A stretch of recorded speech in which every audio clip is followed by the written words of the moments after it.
আপনি কি কখনো ভেবেছেন যে মানুষটা আপনাকে বারবার কষ্ট দিয়েছে বা যে অতীতটা আপনার ভুলে যাওয়া উচিত, সেটা আপনি চাইলেও কেন ভুলতে পারেন না?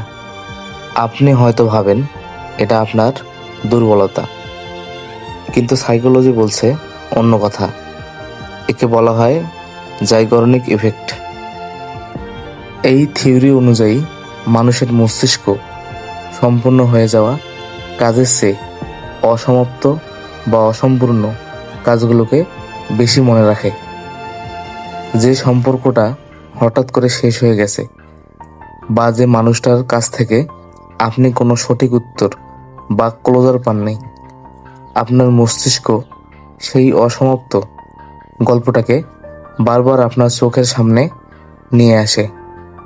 তার মানে কাউকে ভুলতে না পারার অর্থ এই নয় যে আপনি এখনো তাকে ভালোবাসেন। এর মানে হলো আপনার মস্তিষ্ক সেই অসমাপ্ত গল্পটাকে বারবার আপনার চোখের সামনে নিয়ে আসে।